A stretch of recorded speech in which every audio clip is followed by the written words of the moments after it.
maabot ang pangarap mo. Mag-ipon ng lakas, huwag sayangin ang oras, maghanda hanggang bukas. Morning po, kamusta po, Aling Peli? Mabuti po naman. Medyo nagigipit pero napagkakasya naman po yung maliit na kinikita sa shop. Ang dami na kasi pong sumusulpot na malalaking negosyo sa bayan eh. Nababawasan na po kasi yung namimili sa akin. Naunawaan ko po.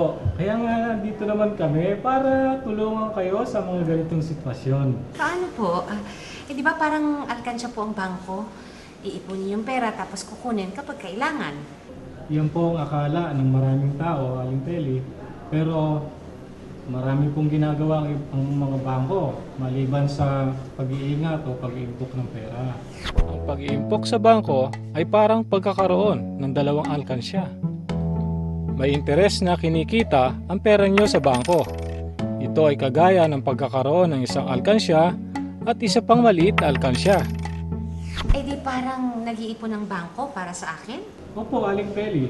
Hindi man kalakihan ang iniimpok ng bangko para sa kanyang mga depositors, sa loob ng mas mahabang panahon, lalaki rin po yun. Ibig sabihin, habang tumatagal ang pera sa bangko, lumalaki ang kita nito. Tama po, Aling Peri. Meron po tayong tinatawag na annual interest rate at saka compound interest.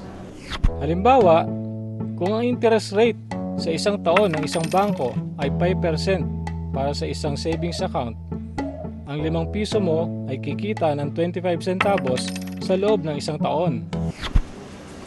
Ang liit naman. Halimbawa lang po yun, Aling Peri. May iba't iba pong salik para sa pagtaas ng earnings ng bawat depositor.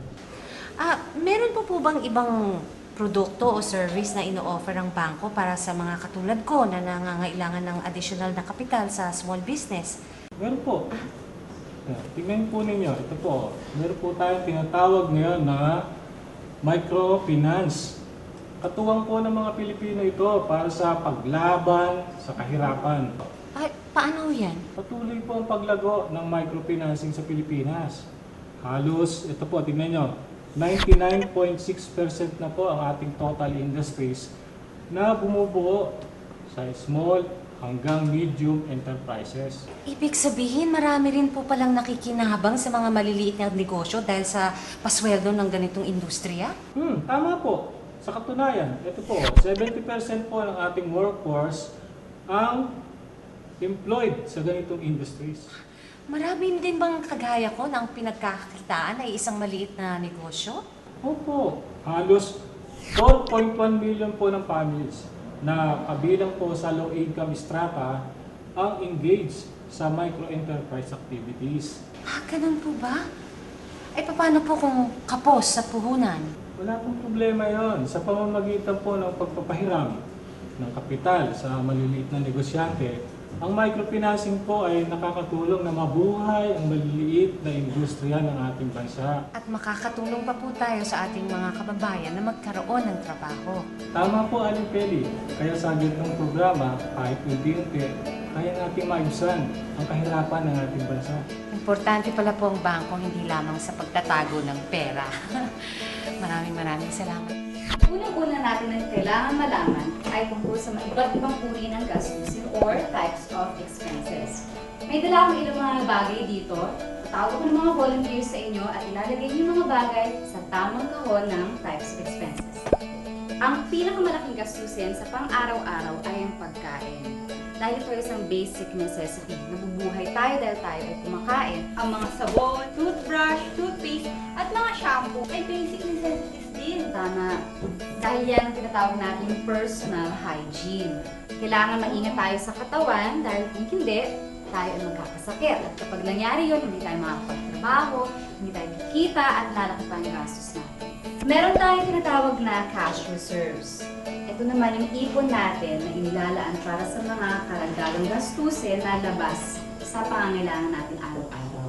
Habang bata pa tayo at kaya pa natin magtrabaho, madali lang para sa atin ang kumita. Ngunit kapag dumating ang araw na hindi na natin kaya, doon na natin kakailanganin ang cash reserves.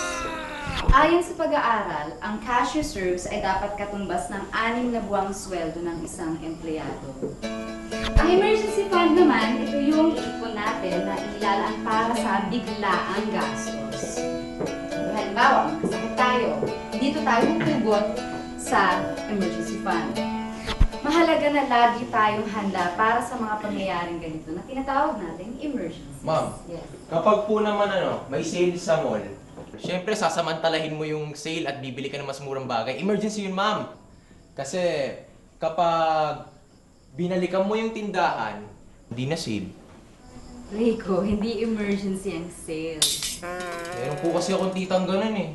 Pag nakakita ng sale, it's matter of life and death.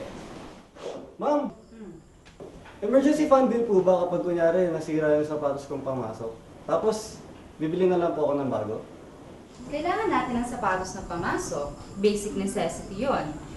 Kapag nasira ito, halimbawa, ngat-ngat siya ng daga, matatawag natin itong emergency, lalo na kapag hindi na ito madadaan sa repair, or wala ka na ibang magamit na iba. Ma'am, excuse niya lang yan para bigyan siya ni tita ng bagong sapatos. Oo, sa'yo ko nga ipapangat-ngat eh. Ay, hindi mo yan. Tama na yan. Sorry, ma'am. Kapos na ang oras natin para sa class. For next meeting, I would like you to research on inflation. Okay? Sisikap mo na maabot ang pangarap mo. Mag-ipon ng lakas, huwag sayangin ang oras. Maghanda hanggang